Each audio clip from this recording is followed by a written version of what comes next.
Scott from Wessex Blades. What I want to tackle today in my garage and in terms of my system is I want to address a knife that I get on quite well with, but has got a few problems with it. And a knife that I'm on about is my Boker Magnum range. It's the big machete, the big one. There's the light, here we go. And the problems that I've been getting with it is this is aggravating.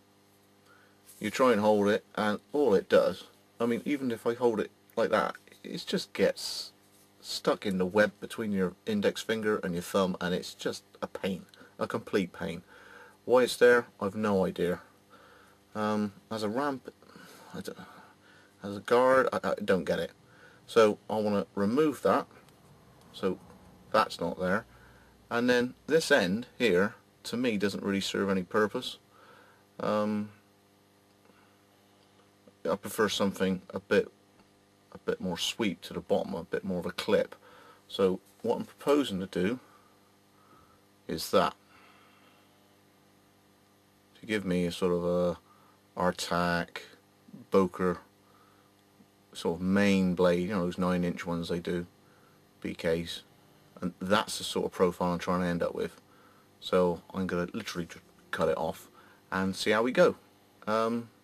Yeah, I've been using it, and for me, I want to just go for it and change this knife into something I think I'll be getting better on with. That's a definite. To me, that's just the most annoying problem with this knife. It gets to the point where I don't want to use it, and you're like thinking, you know, why would you have a car you don't want to drive? Why would I have a knife I don't want to use? So I'm going to get rid of that, and I'm going to go for it, and I'm going to cut that off there as well. So here we go. I'll see you in a minute when I've done it. Cheers. Well, welcome back. Now, rather than just show the finished product, I want to show you how I did it, because, you know, you might as well learn as we're going. In order to do the ramp, which is that little bit there, what I found was very handy was in the vise, like that.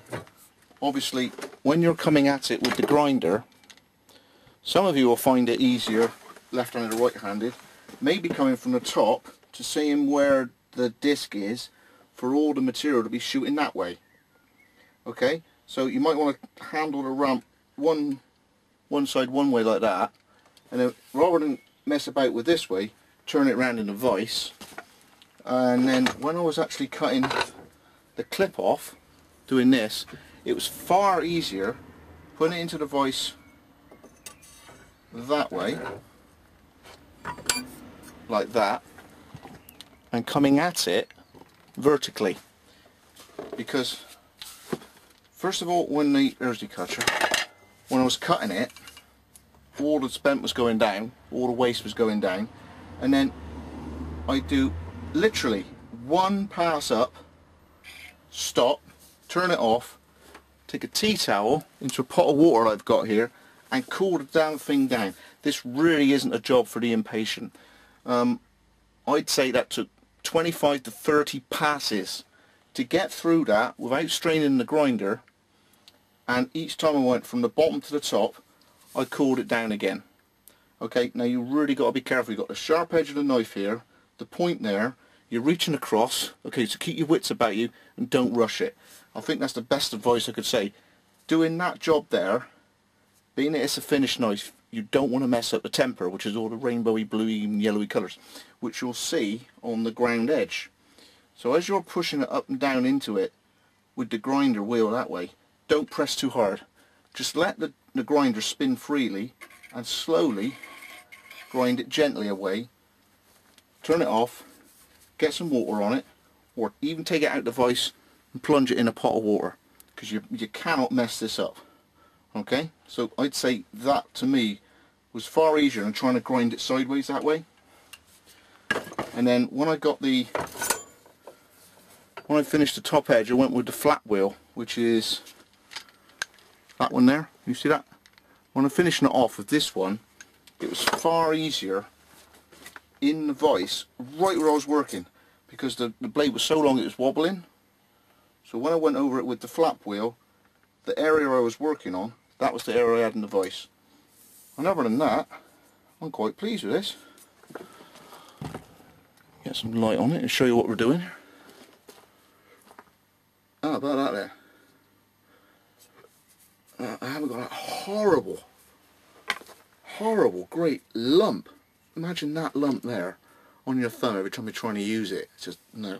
Now I've just got a little bit of a nub, just a very small little bit, and then my thumb fits in there. That's on my face, can you see that there? My thumb fits in that little dip there. Now that's done with a grinder, so all I'm going to do now is gently with a wet and dry wrap it around a file. So if that was a file, I wrap wet and dry around it and just work it and get it really smooth, same as that top clip. I haven't put a swedgy sort of finish on it at all, but that looks pretty square to me. And that, as a blade, there we go. That looks pretty cool. As I say, the weight of it, I didn't need all that mass out there for swinging. The thing was amazing anyway, but it was just a really oblique, blunt sort of end. Very awkward for doing piercing things. You know, if I was doing the hole on a fireboard or something for a hearth, I don't need something as abrupt as that and then across. I'd rather have a nice slope in front to it. So there we go. That's my Magnum Machete, which is under license from Boker, and in stainless. It's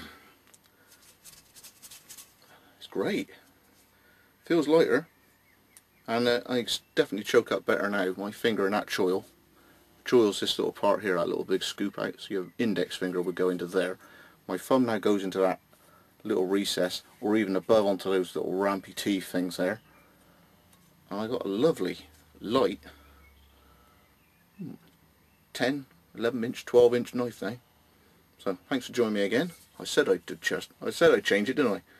So there we go.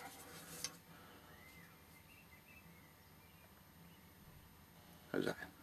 Alright? Okay, all the best. See you on the next vid. Thanks everybody. See you again. Scuffle my 6 blades. Cheers.